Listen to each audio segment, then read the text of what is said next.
একজন মুহরিম যখন বিরাট ত্যাগ তিতিক্ষার পরে অনেক চড়াই উতরাই পেরিয়ে বাইতুল্লাহর দর্শন লাভ করে, তখন তার ভেতরে একটা পবিত্র বাঁধ ভাঙা উচ্ছ্বাস কাজ করে। এজন্য অনেককেই দেখা যায় যে বাইতুল্লাহ দেখা মাত্রই বাইতুল্লাহকে আলিঙ্গন করে, জড়িয়ে ধরে, চুম্বন করতে থাকে।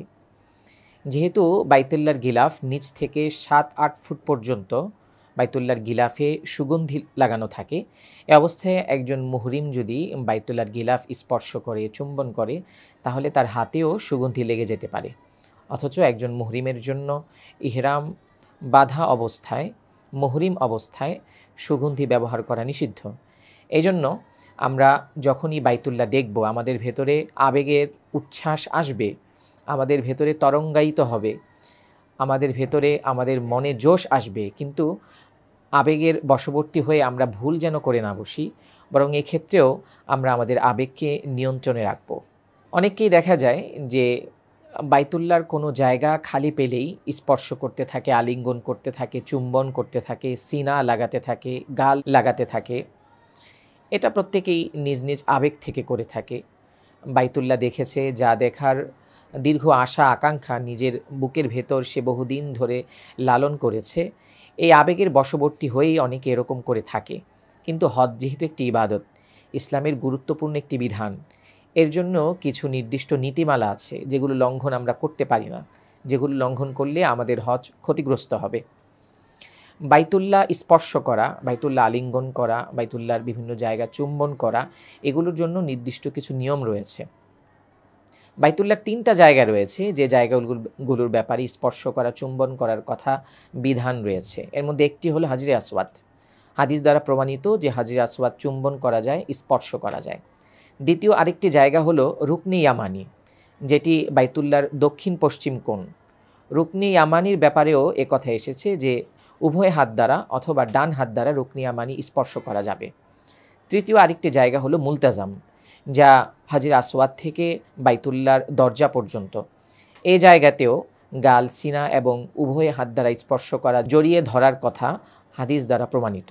সুতরাং এই 3 জায়গা ব্যতীত অন্য কোনো জায়গা পেলেই আবেগের বশবর্তী হয়ে সেখানে চুম্বন করা, আলিঙ্গন করা বা সিনা লাগানো, এগুলো যেহেতু হাদিস দ্বারা প্রমাণিত নয়, এজন্য এই সকল কাজ থেকে আমরা নিজেদেরকে বিরত রাখব, আমরা আমাদের আবেগকে নিয়ন্ত্রণে রাখব। অনেকেই মনে করে থাকেন যে তওয়াফের প্রত্যেক চক্করে কোনো নির্দিষ্ট দোয়া রয়েছে, সেই দোয়াই পাঠ করতে হবে, অন্য কোনো দোয়া পড়ার সুযোগ নেই, বা সেই দোয়া পড়া শেষ হয়ে গেলে চুপ করে থাকেন, বা সেই দোয়া যদি মনে না আসে, মুখস্থ না থাকে, তাহলে অন্যের সাহায্য নিতে দেখা যায়। এগুলি আসলে সবই আমাদের ভুল ধারণা। বাইতুল্লাহ তওয়াফের জন্য নির্দিষ্ট কোনো দোয়া নেই। হাদিসের মধ্যে হাজরে আসওয়াদ এবং রুকনি ইয়ামানিতে নির্দিষ্ট দোয়া রয়েছে, এটা হাদিস দ্বারা প্রমাণিত, কিন্তু সেটাকে জরুরি তো নয়ই, সেটাকে সুন্নত বলা যায় না, বরং মুস্তাহাব বলা যেতে পারে। এই জন্য হাদিস দ্বারা, সাহাবাই কেরামের আসার দ্বারা যে সকল দোয়া প্রমাণিত আছে, আমরা সে সকল দোয়া পড়তে পারি। আরবিতেও পড়া জরুরি না, বাংলায় যদি আমি দোয়া করতে চাই তাহলে সে সকল দোয়াও পড়তে পারি। অনেকেই দেখা যায় যে এই নির্দিষ্ট দোয়াগুলো পড়ার জন্য আরও কিছু কাজ করে থাকেন। যেমন অনেককে দেখা যায় যে দলবদ্ধভাবে কেউ একজন মুখস্থ বা দেখে দেখে দোয়া পড়তে থাকে, আর সে এক একটা করে বাক্য পাঠ করে, বাকিরা সমস্বরে দোয়া পড়তে থাকে। এতে করে কয়েকটা সমস্যা হয়। প্রথম সমস্যা হলো যে এভাবে একজন পাঠ করবে, বাকিরা সমস্বরে তার সাথে উচ্চারণ করবে, এরকম রেওয়াজ আমাদের সালাফ থেকে প্রমাণিত না। আর যেটা আমাদের সালাফে সালিহিন, আমাদের উত্তরসূরিরা যে আমলগুলো করেননি, যে আঙ্গিকে, যে পদ্ধতিতে করেননি, আমাদেরও সে আঙ্গিকে না করা উচিত, সে পদ্ধতিতে না করা উচিত। আরেকটা বিষয় হলো যে এভাবে যখন একজন পাঠ করতে থাকে আর বাকিরা সমস্বরে তার সাথে উচ্চারণ করতে থাকে, তখন অন্যান্য যারা মাতাফে তওয়াফ করতে থাকে তাদের একাগ্রতায় বিঘ্ন ঘটে। তওয়াফের সময় আসলে আমরা নিজেরা ব্যক্তিগতভাবে বিভিন্ন দোয়া করে থাকি, বিভিন্ন দোয়া পাঠ করি, নিজের মনের অনেক আকাঙ্ক্ষা আল্লাহ তাআলার সামনে অনেক দোয়া, অনেক আবেদন নিবেদন পেশ করে থাকি। সেক্ষেত্রে যদি পাশের পরিবেশটা এরকম শান্ত না হয়, তাহলে অনেকেরই সমস্যা হয়। নিজের একটা অপ্রমাণিত অহেতুক আমলের জন্য আমাদের অন্যকে সমস্যায় ফেলা, অন্যের ইবাদতে বিঘ্ন ঘটানো, এটা মোটেও কাম্য নয়। তওয়াফে রমল করার বিধান রয়েছে। রমল অর্থ হলো বীর দর্পে দ্রুত চলা। তওয়াফের মধ্যে রমল করার বিধান ইসলামী শরীয়তে রয়েছে। কিন্তু আমাদের অনেকেই তওয়াফের প্রত্যেক চক্করে রমল করাকে জরুরি মনে করেন, আবার অনেকে নফল তওয়াফেও রমল করাকে জরুরি মনে করেন। অথচ নফল তওয়াফে রমল করার বিধান নেই, এবং শুধুমাত্র এমন তওয়াফ যে তওয়াফের পরে সাই রয়েছে সেই তওয়াফে রমল করার বিধান রয়েছে, তাও প্রত্যেক চক্করে না, বরং প্রথম 3 চক্করে। এক্ষেত্রে আমাদের আরও কিছু বিষয়ও বিবেচনা করা উচিত। অনেক সময় দেখা যায় যে আমরা সুন্নত আমলগুলো করতে গিয়ে বা মুস্তাহাব আমলগুলো করতে গিয়ে অন্যকে কষ্টে বা বিপদের মধ্যে ফেলি। হজের আগের 1-2 দিন অথবা 10-11 তারিখ প্রচণ্ড মাতাফের মধ্যে প্রচণ্ড চাপ থাকে। ওই সময় কেউ যদি এরকম বীর দর্পে দ্রুতপদে চলতে চায়, তাহলে দেখা যায় যে অন্যদের কষ্ট হয়, অন্য কেউ আঘাত পায়। এক্ষেত্রে আমরা আমাদের এই সুন্নতের উপরে আমল করার যে জজবা, এটা আমরা কোরবানি করব। যদি দেখি যে মাতাফে প্রচণ্ড ভিড় হচ্ছে, সেখানে স্বাভাবিকভাবে হাঁটাই কষ্ট হয়ে যাচ্ছে, তাহলে আমরা রমল করব না। এক্ষেত্রে আমরা রমল না করে স্বাভাবিকভাবে তওয়াফ করতে থাকব। কখনো যদি কোনো জায়গায় একটু ফাঁকা পাই, তাহলে আমরা রমল করে নিব, বা রমলের যে ভাব, সেই ভাবে আমরা ফুটিয়ে তুলে আমরা তওয়াফ করে নিব স্বাভাবিকভাবে। তওয়াফ অবস্থায় কাবা শরীফ বাম পাশে রাখা জরুরি। শুধুমাত্র হাজরে আসওয়াদে চুম্বন করার সময় বা হাজরে আসওয়াদ স্পর্শ করার সময়, রুকনি ইয়ামানি স্পর্শ করার সময় বাইতুল্লাহর দিকে সিনা ঘোরানো যাবে। এছাড়া অন্য কোনো জায়গায় বাইতুল্লাহর দিকে সিনা ঘোরানোর নিয়ম নেই। কেউ যদি তওয়াফরত অবস্থায় বাইতুল্লাহকে বাম পাশে না রেখে বাইতুল্লাহর দিকে সিনা ঘুরিয়ে ফেলে, তাহলে তার ওই তওয়াফ বাতিল বলে গণ্য হবে। ওই জায়গা থেকেই আবার সে নতুন করে ওই তওয়াফটা শুরু করবে। তো এক্ষেত্রে অনেককেই দেখা যায় যে বিভিন্ন জায়গায় বাইতুল্লাহর একটু ফাঁকা পেলেই সেখানে সে আলিঙ্গন করতে থাকে, চুম্বন করতে থাকে, জড়িয়ে ধরতে থাকে, যার ফলে বাইতুল্লাহ তার বাম পাশে থাকে না, বরং বাইতুল্লাহর দিকে তার সিনা হয়ে যায়।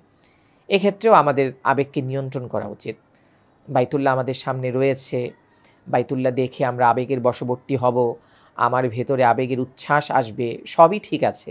কিন্তু এক্ষেত্রে তওয়াফের আদায় করার যে নিয়মাবলী বলা আছে, সেগুলোও তো আমাদের জন্য অনুসরণ করা জরুরি। এজন্য আমরা এটা অবশ্যই খেয়াল রাখব যে হাজরে আসওয়াদ এবং রুকনি ইয়ামানি এই 2 জায়গা ছাড়া অন্যান্য জায়গাতে বাইতুল্লাহ অবশ্যই যেন আমাদের বাম পাশে থাকে। অনেককে দেখা যায় যে দলবদ্ধভাবে তওয়াফ করতে থাকে, একজন দোয়াগুলো পড়তে থাকে, অন্যরা সমস্বরে উঁচু আওয়াজে সেগুলো পাঠ করতে থাকেন, আবার পেছনে ফিরে এসে অন্যদের খোঁজ খবর নিতে থাকে। এভাবে দেখা যায় যে একটা ছত্রভঙ্গ অবস্থা তৈরি হয়, অন্যদেরকেও তারা কষ্ট দিয়ে থাকে।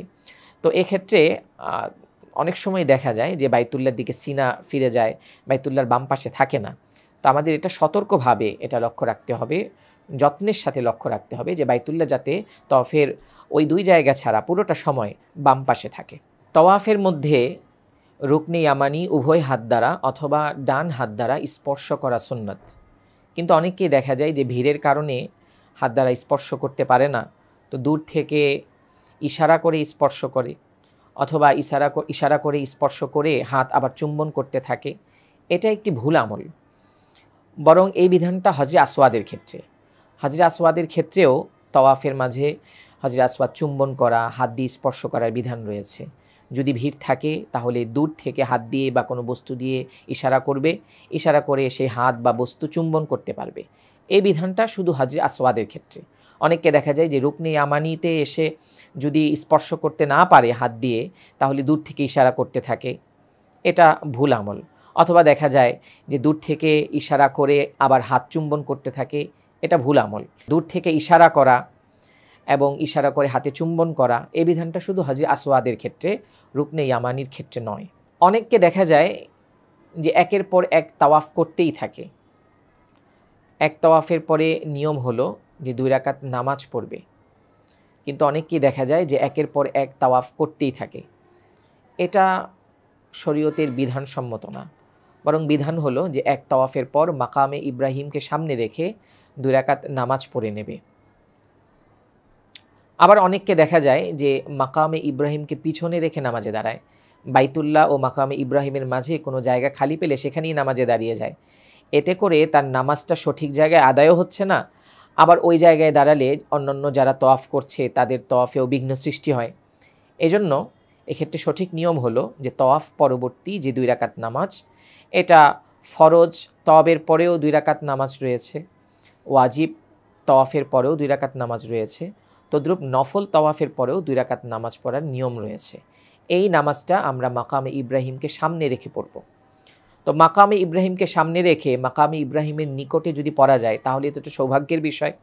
আর যদি মাকামে ইব্রাহিমের সামনে পড়া না যায় ভিড়ের কারণে, তাহলে এটাকে আমরা জরুরি মনে করব না। অনেককে দেখা যায় যে 1-2 জনকে পাহারায় রেখে সে জায়গায় নামাজ পড়তে দাঁড়ায়, যার ফলে অন্যদের চলাচল করতে বিঘ্ন সৃষ্টি হয়, অন্যরা সমস্যায় পড়ে। তো এই ক্ষেত্রে সে মাকামে ইব্রাহিমের বরাবর মসজিদে হারামে দাঁড়িয়েও এই নামাজটা পড়তে পারে। যদি বরাবর দাঁড়ানো সম্ভব না হয় ভিড়ের কারণে, তাহলে মসজিদে হারামের যে কোনো জায়গাতে এই নামাজ আদায় করতে পারবে। এমনকি মসজিদে হারামের বাইরে হারাম এলাকাতেও এই 2 রাকাত নামাজ সে আদায় করতে পারবে। এজন্য আমরা নিজেদের সুন্নতের উপরে আমল করার জজবা থেকে আমরা যে সকল জায়গায় নামাজ পড়তে বলা হয়েছে সেই জায়গায় নামাজ তো পড়ব, কিন্তু এটাও আমাদের পাশাপাশি খেয়াল রাখতে হবে যে আমাদের এই জজবার কারণে অন্য ভাইদের যাতে কষ্ট না হয়, অন্যদের যাতে ইবাদত পালনে বিঘ্ন সৃষ্টি না হয়।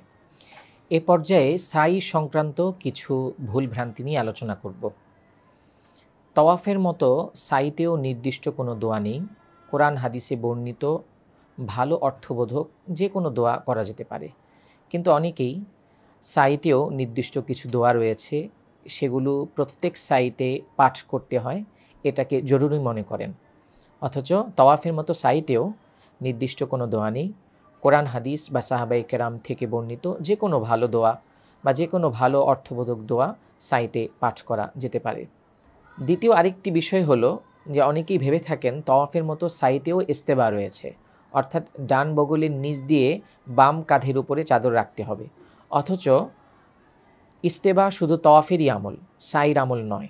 এজন্য আমরা তাওয়াফের সময় তো ইস্তেবা করব, কিন্তু সাইর সময় ইস্তেবা করব না। কেউ কেউ মনে করে থাকেন যে নফল তাওয়াফ করা যেমন একটি ইবাদত, নফল সাই করাও তেমনিভাবে ইবাদত। অথচ ওমরা ও হজের পরের সাইর বিধান রয়েছে, এছাড়া অন্য কোনো সময়ে সাই করা কোনো ইবাদত নয় এবং এতে কোনো নেকিও নেই। কাউকে কাউকে সামান্য ওজরেই হুইল চেয়ারে বসে তাওয়াফ সাই করতে দেখা যায়। অথচ সামান্য ওজরে হুইল চেয়ারে তাওয়াফ সাই করলে সেই তাওয়াফ আদায় হবে না, বরং পুনরায় তাকে পায়ে হেঁটে তাওয়াফ সাই করতে হবে।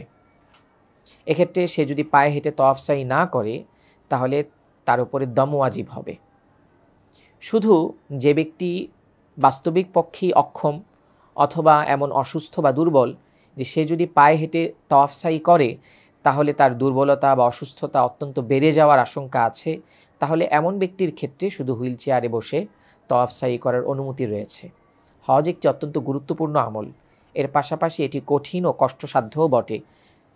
তো আমরা হজ করতে এসেছি, এই কষ্টটুকু স্বীকার করেই আমাদেরকে আমলগুলো করতে হবে। যদি যথাযথভাবে আমরা এই আমলগুলো করি, শরীয়ত নির্দেশিত পন্থায় কষ্ট স্বীকার করে এই আমলগুলো করি, তাহলে হজ্জে মাবরুরের যে সওয়াবের কথা আমাদেরকে বলা হয়েছে আল্লাহ তাআলা সেটা আমাদের নসিবে দেবেন। হারামে অবস্থানকারীদের অনেকেই হজের এহরাম বাঁধার জন্য মসজিদে হারামে আসাকে জরুরি মনে করেন। তারা ভাবেন যে মসজিদে হারামে এসে হজের এহরাম বাঁধতে হবে।